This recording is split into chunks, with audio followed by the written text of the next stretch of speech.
그래서 기독교 교계 신문에서 났던 통계를 제가 예전에 본 적이 있습니다. 2024년 겨울이었죠. 이 통계를 보는데요. 2019년도에 말입니다. 2019년도에 우리 주일학교 아이들이 한 160만 명 정도가 되었습니다. 주일학교라고 이야기하는 것은 유초등부로 시작해서 고등학생 전체를 이야기합니다. 그 청년의 세대 24세까지를 개념으로 해서 이제 24세까지 우리 한국교회 2019년도 몇 명 정도의 성도가 있는가 살폈을 때 그때 당시만 해도 170명, 160명 정도를 넘어서고 있는 숫자를 보았습니다. 그런데 2024년도를 마무리하면서 얼마가 있는가 봤더니 106만 명이었습니다.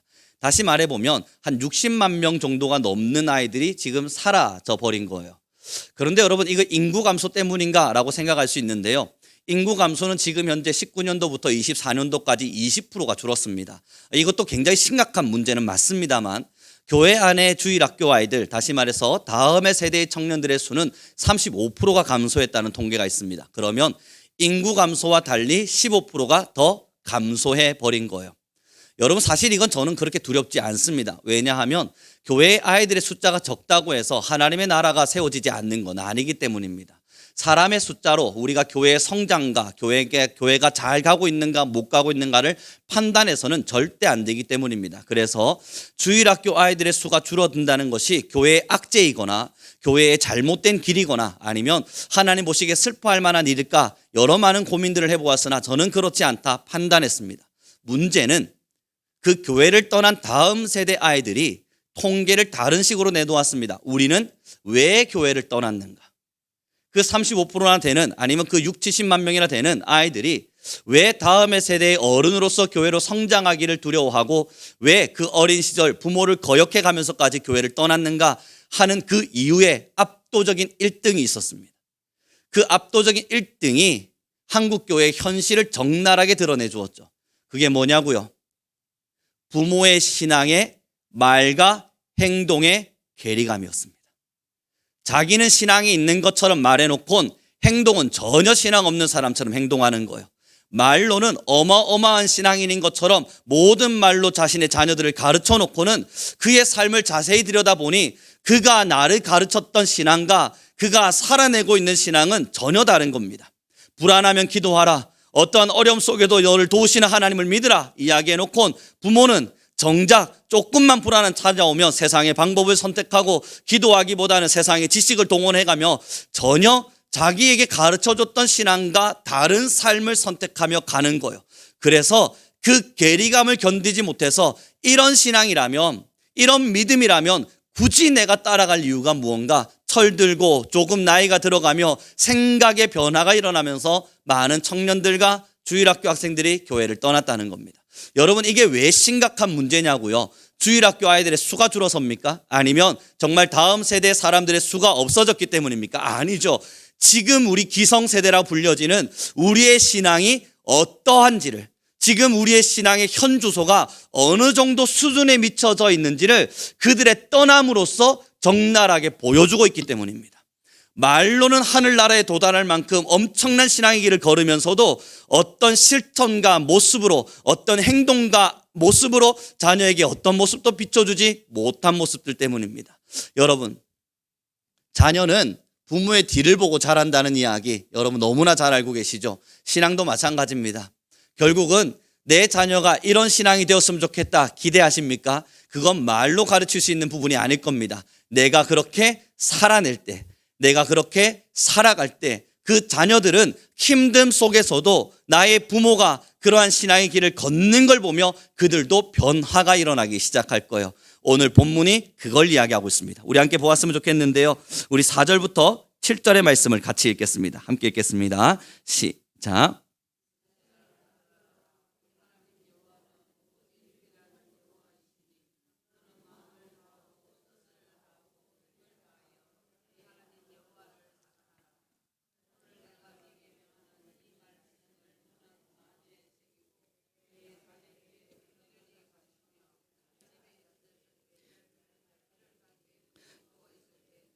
일어날 때든지 이 말씀을 강론할 것이며, 여러분 7절 말씀해 보십시오. 자녀에게 부지런히 가르치랍니다.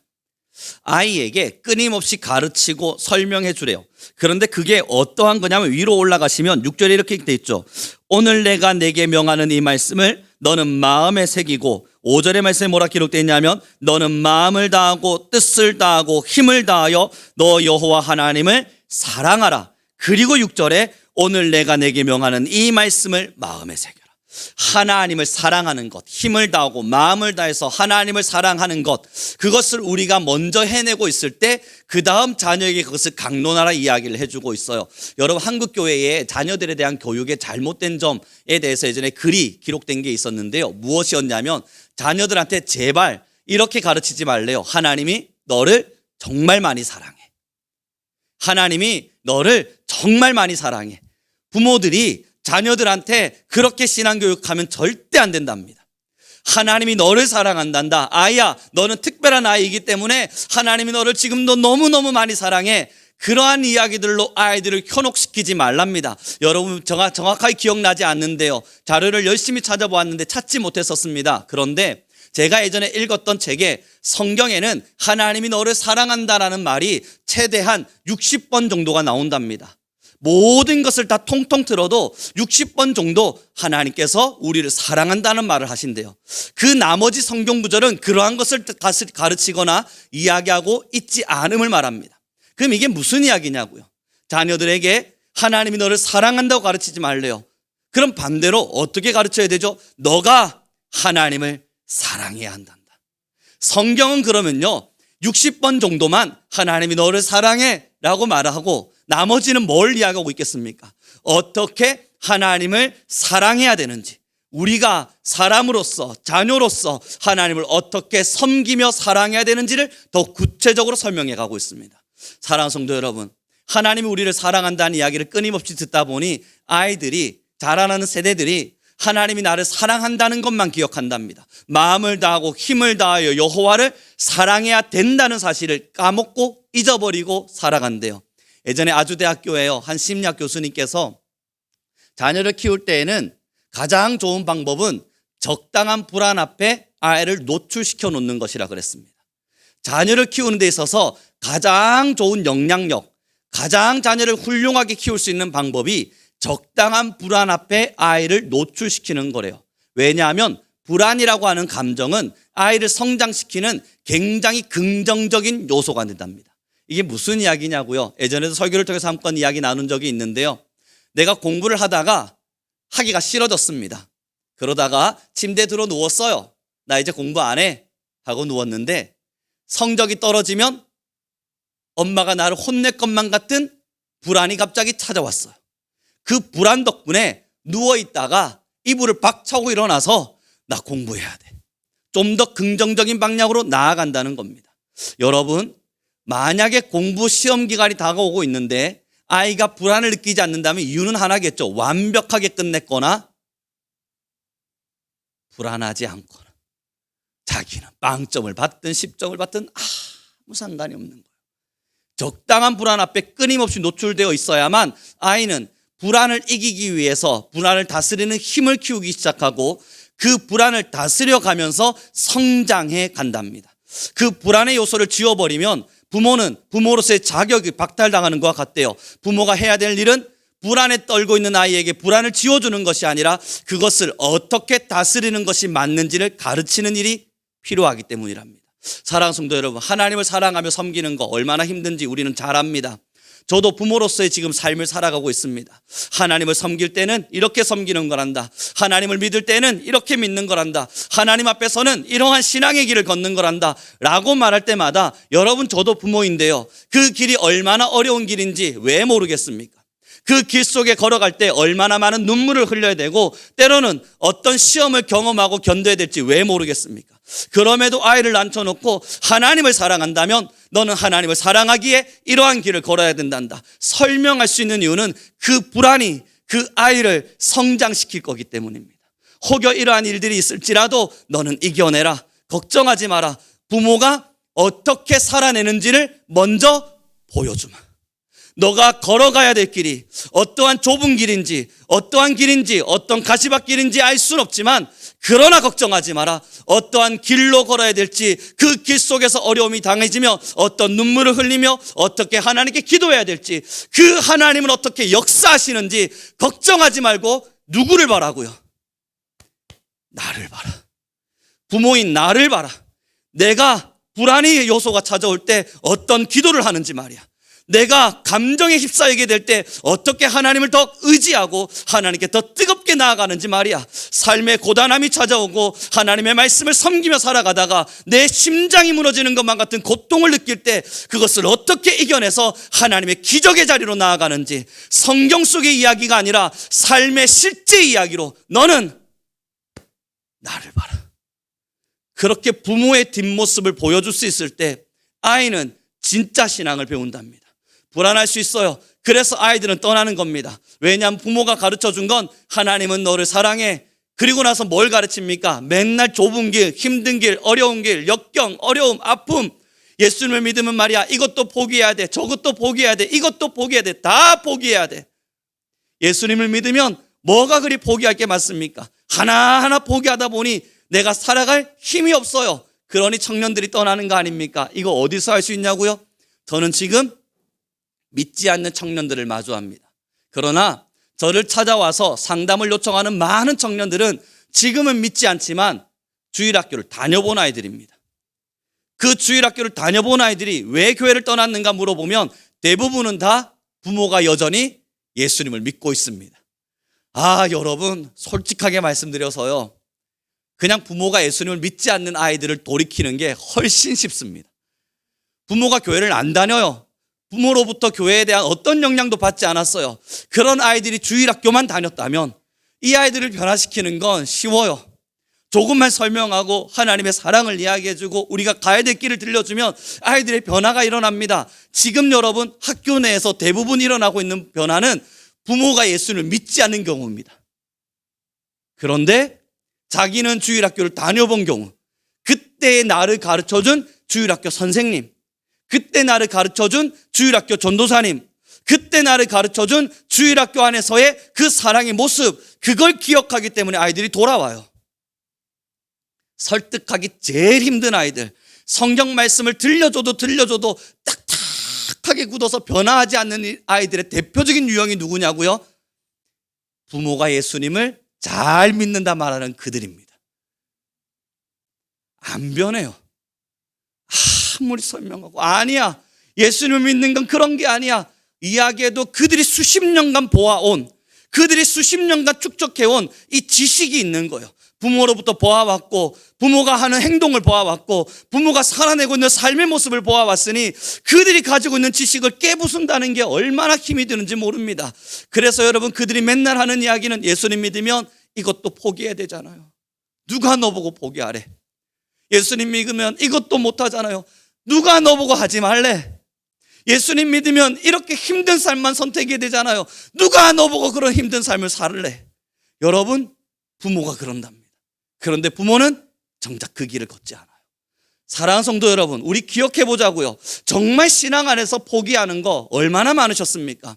신앙 때문에, 예수님 때문에 내가 정작 포기하며 살아가야 되는 게 도대체 정말 얼마나 많았습니까? 정말 우리가 물질을 포기했나요? 아니지 않나요? 우리가 명예를 포기했어요? 그렇지 않잖아요. 명예를 쫓아가기 위해서 열심히 살아냈지 않습니까? 돈을 벌고 자녀에게 좋은 교육을 시키기 위해서 힘을 다하며 우리는 살아가고 있지 않습니까? 부모가 되어서 자녀에게 어떠한 것을 보여주었죠? 우리는 지금 사실 힘든 길이라는 것을 가르쳐는 주었지만 그 힘든 길이 어떤 길인지를 보여주진 않았습니다. 아이들은 그래서 굳이 그 어려운 고민을 하며 살고 싶지 않아 합니다. 다음 세대입니다. 여러분, 우리의 세대는 이렇게 저렇게 대략 신앙의 길을 잘 걸어갈 수 있습니다만 걱정되지 않으세요. 다음의 세대, 아이들의 수가 줄어드는 게 문제가 아닙니다. 교회에 아이들, 믿는 자들의 수가 별로 없다는 것이 그리 큰 문제가 되지 않습니다만 깊이 있는 신앙, 진짜 하나님을 사랑할 줄 아는 신앙, 하나님을 사랑하기 때문에 내가 걸어가야 될 길 속에서 담대하게 걸어갈 줄 아는 신앙, 세상 속에서 찾아오는 적당한 불안을 넉넉하게 이겨낼 줄 아는 신앙, 예수님을 믿는 믿음 안에서 세상을 이겼노라 선포하시는 하나님의 말씀을 부여잡고 세상을 이겨낼 줄 아는 신앙. 여러분, 다음 세대에 정말 그런 신앙을 살아갈 줄 어린아이들, 어른들이 성장할 수 있을까 불안하지 않으십니까? 준비된 7천의 용사만 있으면 돼요. 예비된 7천의 용사만 있으면 되는데 그 7천의 용사마저도 사라지지 않을까 걱정되지 않으세요? 보여주는 사람이 없잖아요. 내 신앙을 보고 나를 본받으라 말할 수 있는 부모가 없잖아요. 작은 감정에도 휘둘리고 있는 신앙, 작은 어려움 속에도 낙망하고 넘어져서 하나님이 없는 것처럼 살아가고 있는 신앙, 성경 읽다가 조금 지루하면 아이고 모르겠다 덮어버리고, 기도하다가 조금 힘들면 난 기도 안 하련다. 우리 스스로 잘못된 것만 보여주는 신앙. 사랑하는 성도 여러분, 요즘요 자녀들은 좋은 것 많이 먹고 자랍니다. 여러분 뭐 요즘 강아지들도 좋은 거 먹고 사는데 사람이라고 얼마나 안 좋은 걸 먹겠습니까? 유기농 음식들 하나하나 다 챙겨 먹고 세상 좋다 하는 건 우리가 요즘 다 사다 먹입니다. 그렇게 육체는 건강하게 만들어줘요. 아이들이 요즘 발육이 얼마나 좋습니까? 요즘 애들 키 크는 아이들을 보면 초등학교 6학년 넘어가도 180 넘는 애들이 수두룩해요.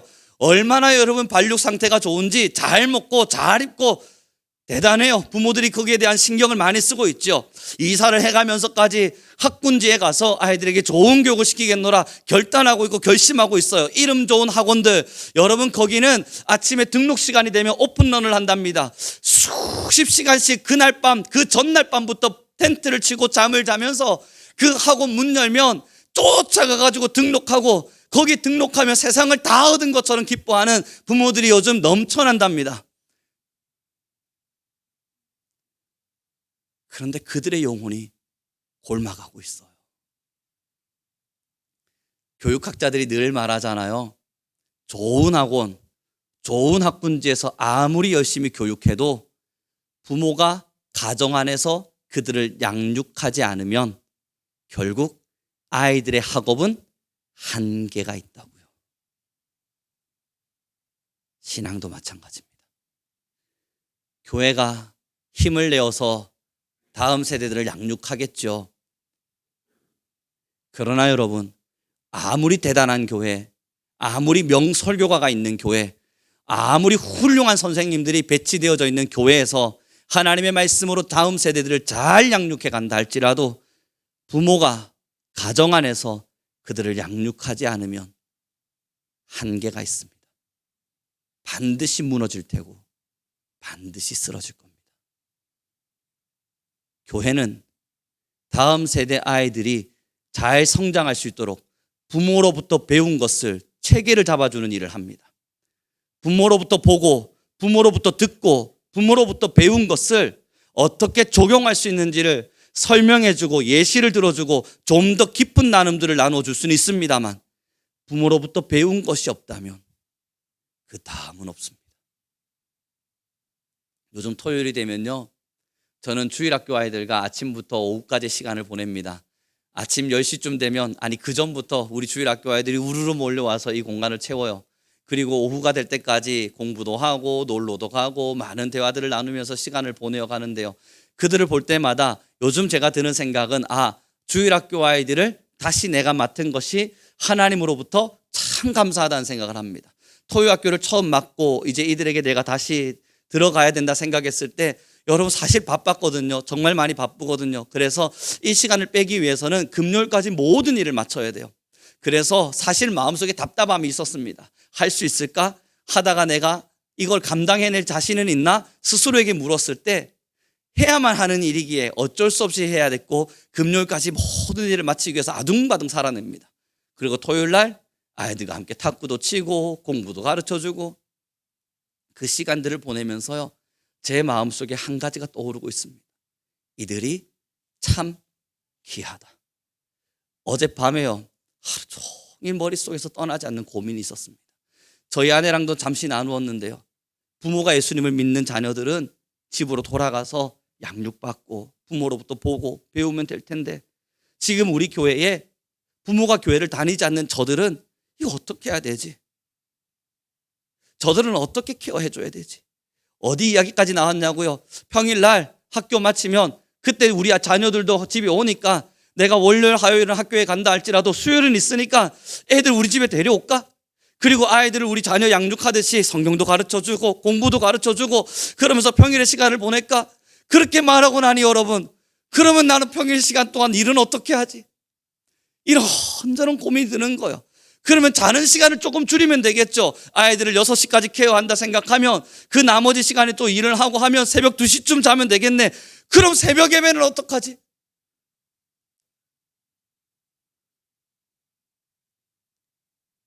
머릿속에서 생각이 떠나가지 않는 거예요. 그러나 방법을 찾아낼 겁니다. 그 가정에서 교육을 받지 못하고 신앙 안에서 성장하지 못하는 그들을 위해 어느 자리를 내어주는 것이 하나님의 기쁨이실지, 하나님의 마음이실지, 하나님의 바람이실지 그 방법을 찾아낼 겁니다. 사랑하는 성도 여러분, 같이 걸어가야 될 길입니다. 내 신앙이 지금 올바로 서 있다 한들 여러분의 신앙으로 부모에게, 자녀에게 무언가를 들려줄 수 없다면 우리는 지금 다음 세대를 걱정해야 될 시기에 섰습니다.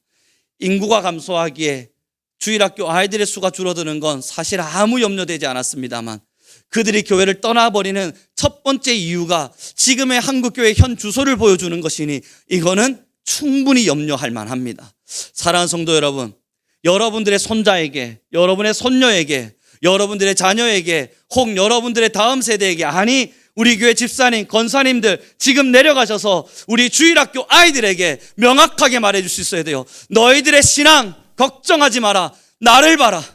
내가 어떻게 신앙하는지, 내가 어떻게 기도하는지, 내가 이런 상황 속에서 어떻게 하나님을 찬양하는지 여러분들의 신앙을 적나라하게 보여주셔야 돼요. 여러분들이 보여주는 적나라한 그 신앙을 통해서 이 아이들은 그 신앙을 있는 그대로 본받을 겁니다. 사랑하라 말했지만 미워하고 계십니까? 아이들은 미워하는 사람들로 자라날 거예요. 하나님을 더 깊이 섬기라 가르쳤지만 세상을 더 사랑하고 계세요. 세상에 쫓아다니는 아이들로 이 아이들은 성장할 겁니다. 주님의 말씀에 답이 있다 말했지만 결국은 세상의 명예와 돈이 답인 것처럼 살아가고 계십니까? 우리 주일학교 아이들도, 다음 세대 아이들도 결국은 돈과 명예가 답이라 이야기하며 살아가게 될 겁니다. 하나님을 섬기는 것이 나의 가장 아름다운 기쁨이라 말했지만 결국은 세상을 더 사랑하고 세상을 더 아름답게 섬기며 여러분 살아가고 계십니까? 만약 그러하다면 우리 다음의 세대 아이들도 똑같은 반응을 일으킬 겁니다. 하나님을 사랑합니다. 주님만이 전부입니다. 찬양을 할 수 있지만 실제적인 삶에서는 하나님이 전부가 아니에요. 하나님의 사랑은 없어도 괜찮아요. 적당히 내가 살아가는 부분 안에서만 하나님의 사랑이 있으면 된다. 그렇게 오해하고 생각하며 살아가는 아이들로 성장하게 될 겁니다. 사랑하는 성도 여러분, 한국교회가 다시 일어나야 될 때가 되었습니다. 어떤 삶도 없잖아요. 말씀은 풍요롭게 넘쳐나고 있는데 지금의 수없는 명설교가들은 이 한국 땅을 뒤덮고 있는데 살아내고 있는 사람들이 없잖아요. 살아냄으로써 본을 보여주는 사람들, 사도 바울과 같이 나를 보고 본받으라 말해줄 수 있는 성도가 없잖아요. 여러분, 누구라도 마찬가지입니다. 저도 마찬가지고요. 누가 여기서 당당할 수 있습니까? 그래서 고뇌하는 거예요. 그래서 기도하는 거예요. 그래서 갈망하는 거예요. 하나님, 내가 조금이라도 더 살아낼 수 있는 힘을 좀 주십시오. 내가 알고 있는 것은 1000만 가지인데 하나님으로부터 들은 것은 너무나 많은데 하나님이 알고 있는 바를 조금은 더 살아낼 수 있도록 내게 제발 힘 좀 주십시오. 그래서 우리 자녀들이, 자라나는 주일학교 아이들이, 저와 함께 하게 될 이 모든 사람들이 그래도 적당히 무언가 하나는 볼 수 있게 해주십시오. 어제 여러분, 제가 하나님께 크게 회개한 게 있어요. 그게 뭐냐면 주일학교 아이들하고 어제 케이블카를 탔습니다. 금정산 케이블카 타보셨어요? 아이들이 한 번도 케이블카 안 타봤다 그런 애도 있고 금정산 한 번도 안 올라가 봤다는 애들도 있고 그래서 그러면 이 아이들을 금정산 등반을 시켜야겠다 하는 생각이 들었는데 이 아이들을 데리고 금정산을 3시간 동안 올라갈 생각을 하니까 여러분 저도 엄두가 안 나고 그 아이들도 고통스러울 것 같은 거예요. 저는 편법을 생각했습니다. 어떻게 할까? 알아보니까 케이블카가 있는 거예요. 와, 세상에 바로 갔습니다. 그래서 아이들에게 케이블카를 타고 금정산 꼭대기를 찍어주고 밑을 내려다보게 해주었죠. 그러면서 여러분, 올라가는 길에 심심하잖아요. 주일학교 아이들 우리 교회 쌍둥이 2명이 있어요. 그 아이들이 잠을 자고 있길래 다 깨고 나서 제가 아이들한테 이야기했습니다. 얘들아, 오는 길에 공업소가 있던데 너가 자길래 내려가는 길엔 너를 팔려고 그래. 여러분, 아이들이 정말 희둥그레지는 눈빛으로 저를 바라보았습니다. 저는 그냥 장난친 거예요. 너 내려가면서 팔 거야? 그러면 뭘 팔아요? 뭐 이런 반응을 저는 기대했습니다. 그런데 아이가 정말 지레 겁을 먹으니까 제 심보가 고약하잖아요. 야, 요거 조금 더 놀려 먹어도 되겠는걸? 그래서 여러분, 식당에 올라가서 라면과 김밥을 펼쳐두고 먹으면서 주었습니다. 많이 먹어라. 이것도 먹고 김밥 한 줄 더 먹어라. 라면도 좀 더 먹어라. 왜요? 그래야 값이 많이 나가. 너가 조금 더 돈을 많이 받으려면 1kg라도 더 늘어나야 돼. 여러분, 아이가 여러분 라면 조금 먹다가 한참 하늘을 쳐다보고 있는 겁니다. 그렁그렁 하는 눈빛도 보았습니다. 그때 멈추었으면 얼마나 좋아요. 사람은 본성이 죄인입니다. 거기서 멈추지 않고 저는 더 가고 싶은 거예요. 이제 내려가는 길 아이들한테, 그래, 그런데 공업소보다 폐품장도 있던데 이 2개 중에 어디가 좋니? 폐품장에 가면 너가 원하는 공부는 안 해도 돼. 거기서 계속 일하고 거기서 주는 밥 먹고.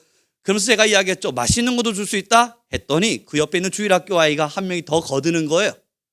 맛있는 건 안 주지 않을까요? 그래서 제가, 맞네, 맛있는 건 주지 않아. 엄마도 못 보고 학교도 못 가고 하겠지만 그래도 걱정 마, 공부는 안 해도 돼. 내가 팔아줄게. 그랬더니 아이가 여러분, 쉬는 시간은 있냐고 물어보더라고요. 진짜로 자기를 팔 줄 아나 봐요. 그러면서 여러분, 케이블카를 다 타고 주차장을 향해 걸어 내려가는데, 원래 제 옆에 딱 붙어서 이것저것 막 종알종알 대던 애들이 저 뒤에서 안 따라오는 겁니다. 그걸 보면서 제가 생각을 했어요. 내가 너무했네. 그리고 여러분, 그 아이들을 불렀습니다. 내가 너희를 어떻게 파니? 이렇게 소중한 아이들을 어떻게 팔아? 그건 야, 생각도 못해. 팔면 사는 사람도 이상한 거고 파는 사람도 이상한 거야. 장난이야, 알지?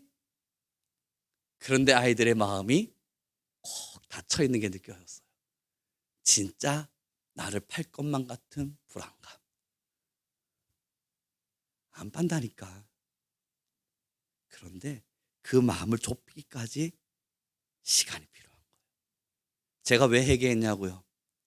지금까지 하나님이 너희를 크게 쓰실 것이다.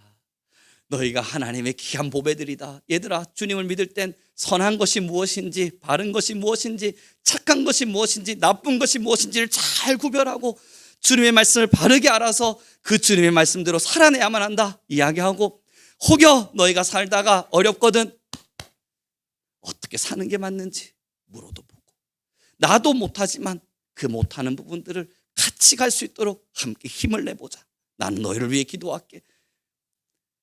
아침마다 이야기를 해놓고 결론이 판다고 나오니까 얼마나 당황스러웠겠어요. 회개했습니다. 하나님, 제가 영혼들에게 또 쓸데없는 장난을 쳤습니다. 이 입을 가만히 내버려 두지 못하고 또 하나님, 이 육체의 정욕을 따라 아이들을 골탕 먹였습니다. 이 아이들의 마음이 빠르게 녹을 수 있도록 허락해 주십시오. 기도했어요. 작은 것 하나도 그들한텐 크게 심겨지더라고요. 저한테 계속 물어요. 진짜 팔 거냐고. 안 판다 그래도 중학교 1학년짜리 아이도 툭 떠올라와서 물어요. 진짜 안 파실 거예요? 안 판다고. 작은 것 하나도 이 아이들한테는 크게 심기는 거예요. 여러분, 우리가 보여주는 작은 것 하나도 이 아이들한테는 크게 심기는 거예요. 우리가 별것 아니게 내뱉는 말 한마디도 이 아이들한테는 크게 심기는 거예요. 우리가 별것 아닌 듯이 보여주는 하나님의 모습 하나도 이 아이들한테 크게 심기고, 우리가 하나님을 떠난 모습으로 우리가 볼 땐 별것 아닌 그 작은 모습 하나도 이들한테는 크게 보이는 거예요. 야, 어떻게 저렇게 해? 여러분, 긍정적인 요소이든 부정적인 요소이든 결국 아이들은 우리를 봅니다. 우리가 보여주는 대로 아이들은 신앙할 것입니다. 이제 모든 성도님들에게 도전합니다. 이제 우리 모든 교회와 권사님들과 집사님들과 성도님들, 지금까지 신앙의 길을 걸어오시면서 여러분들의 대단한 신앙들을 아름다운 성으로 구축하셨습니까? 그 아름다운 신앙의 길 속에서 좁은 길, 넓은 길, 많은 길들을 걸어오시면서 하나님의 말씀으로 참 훌륭히도 다듬어졌고 또 그렇게 견고한 성처럼 지금까지 길을 걸어오셨습니까? 여러분들의 남은 인생의 길을 보여주는 신앙으로 살아가십시오. 여러분의 손녀에게도요, 여러분들의 손자에게도, 여러분들의 자녀에게도, 나아가 우리 교회 모든 아이들에게도 여러분 보여주십시오. 이제 더 이상 들려주는 것으로는 어떤 의미도 없습니다. 이들은 들을 만큼 들었고 그 들은 것 때문에 교회를 떠나는 겁니다. 그 들은 것과 보여주는 것이 너무나 다르기 때문에 교회를 떠나버리는 겁니다. 그러니 이제 우리는 들려주기는 멈추어도 돼요.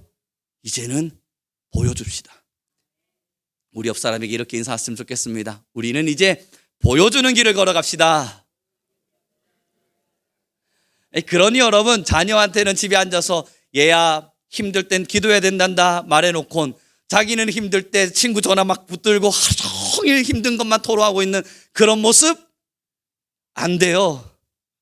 자녀한테는 하나님의 말씀은 세상의 가장 아름다운 꿀송이와 같단다. 그러니 하나님의 말씀을 극진히 사랑하고 주님의 말씀을 따라 살아라 이야기해놓고 자신은 성경 읽으면서 하품을 이게 왜 읽어?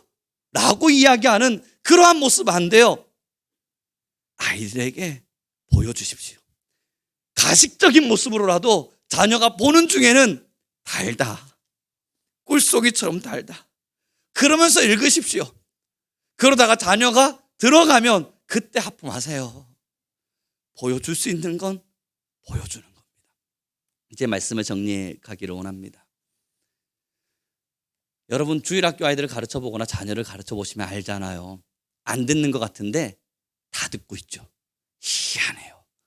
주일학교 설교를 해보면 얘들 장난치면서 아무것도 안 듣는 것 같은데요, 물어보면 다 알아요. 저도 자녀를 키우면서 깜짝 놀라는 게요, 안 듣는 줄 알고 그냥 저희 부부끼리 이러저런 이야기 하고 있는데 어느 날 자다 말고 물어요. 아빠, 왜? 그때 이런 이야기 왜 했어? 너 들었어? 애들은 안 듣는 것 같은데 오며 가며 다 들어요. 여러분, 이게 자녀들이 가지고 있는 신통방통한 초능력입니다. 다 드러내요.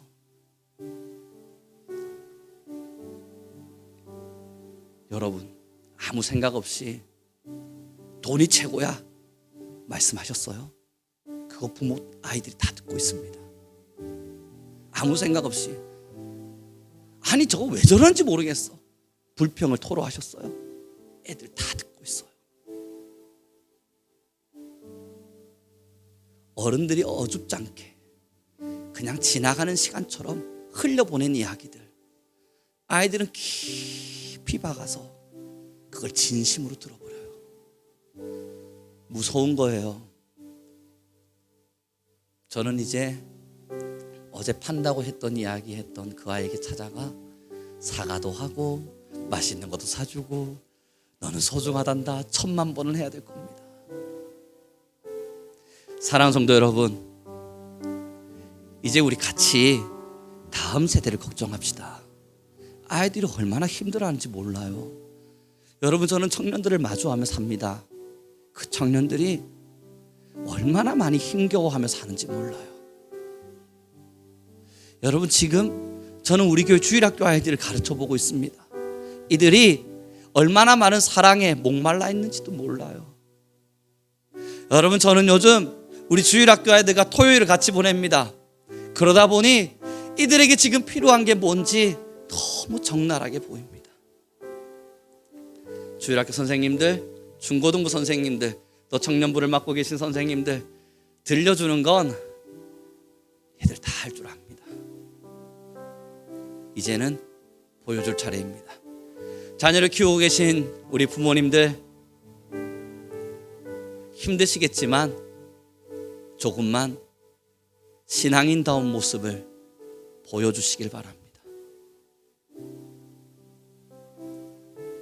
자녀를 다 키워서 손자 손녀를 지금 양육하고 계신 우리 권사님들, 그들에게 진짜를 보여주십시오. 한 친구의 이야기를 하며 설교를 정리해 갑니다. 한 친구가 학교에서 만난 아이입니다. 정말 오랫동안 교회를 다니라고 설득을 하고 예수를 믿으라고 이야기해도 그는 어떤 부분도 설득되지 않았습니다. 마음이 참 딱딱하게 굳어 있었어요. 그래서 저는 이 친구를 마음에서 내려놓기를 결심했었습니다. 그만해야겠다. 나도 지치고 이 아이도 지치고. 그런데 여러분, 그 할머니가 제게 전화가 오셨어요. 그의 할머니가. 자기는 경기도에 어느 한 교회를 다니는 권사님이래요. 근데 자기 손녀딸이 있는데 주일학교 10살 때까지는 교회를 그렇게 열심히 다니고 자기는 나중에 커서 선교사가 되겠다고 막 이야기했던 예쁜 손녀래요. 그런데 이 아이가 초등학교 5학년, 6학년이 지나면서 교회를 안 가기 시작했대요. 교회를 가라고 열심히 가르쳐도 안 가더래요. 그런데 여러분, 어느 날 갑자기 손녀딸이 자기 집에 찾아오더니 할머니는 교회가 그렇게 좋아? 라고 물어보더래요. 깜짝 놀라서, 야, 너가 이걸 왜 물어봐? 교회라면 그렇게 싫어하는 애가. 열심히 설명해주고 또 설명해주며 몇 달의 시간이 지났대요. 그러다 그 손녀가 자기한테 말을 하더랍니다. 할머니, 사실 우리 학교에 한 교수님이 계신데 날 볼 때마다 수업 시간마다 쫓아와서는 커피 마실래? 그리고 데려가 놓고는 계속 예수님 믿으라고 이야기해. 내가 안 믿겠다고 이야기하는데 계속 예수님 믿으라고 이야기해. 그리고 떠올랐대요. 자기 할머니가 어린 시절 자식을 앉혀놓고 성경을 읽어주던 모습들. 매일 밤마다 문자하며 나는 너를 위해 기도한단다. 사랑하는 누구야? 너가 어느 날은 예수님께로 돌아올 걸 믿는다. 그 기도들이 떠오르더래요. 여러분, 지금은요 교회를 잘 다니고 있고요, 자기 엄마와 자기 아빠도 전도하고 있습니다. 그때 이 아이가 교회를 가면서 결심했을 때 저한테 했던 이야기입니다. 목사님, 사실 저는 할머니가 참 좋아요. 근데 그 할머니가 믿는 예수님이라면 언제고 믿을 생각이었어요. 그 시작을 목사님이 끈질기게 설득해 주신 겁니다. 그래서 여러분, 그 권사님이 전화가 오신 거예요. 고맙다고. 자기의 수십 년의 기도에 이렇게 응답되게 해줘서 고맙다고. 우리 손녀가 드디어 교회를 결심하게 해줘서 고맙다고. 여러분, 지금은요 참 든든한 후원자처럼 저에게 신앙을 나누어주는 귀한 아이가 되어 있습니다. 사랑하는 성도 여러분, 보여진 겁니다. 그 권사님의 눈물의 기도가 그에게 보여진 겁니다. 우리 이젠 보여줍시다. 그래서 말과 행동이 다른 신앙인, 한국교회, 한국 사람들이 우리를 보고 비난하잖아요. 말과 행동이 너무 다르다고. 이건 우리의 실수인 겁니다. 그들이 잘못 보고 있는 게 아니라 우리가 그렇게 보여준 겁니다. 그러지 맙시다. 같이 기도하는 시간 가졌으면 좋겠습니다. 함께 기도하며 나아가죠. 하나님, 우리는 모르지 않습니다. 하나님의 말씀을 너무나 적나리 잘 알고 있고 하나님의 말씀을 명쾌히도 알고 있습니다. 하나님을 어떻게 사랑하며 섬겨야 되는지도 정확히 알고 있으나 그러나 살아내지 못할 뿐입니다. 이 시간 같이 기도하며 기도합시다. 주여, 성령의 힘을 더하시사 살아낼 용기를 더하여 주옵소서. 때로는 내가 힘들어 주님의 말씀대로 살기를 포기할 때 이것이 내가 지금 심어야 될 씨앗임을 하나님 잊지 않게 하시고 언제나 주님의 말씀 부여잡고 힘차게 살아가는 주의 자녀 하나님의 백성들 우리 교회가 되게 하여 주옵소서. 이 시간 우리 함께 주여 한번 부르시고 간절히 기도하며 나아가겠습니다. 주님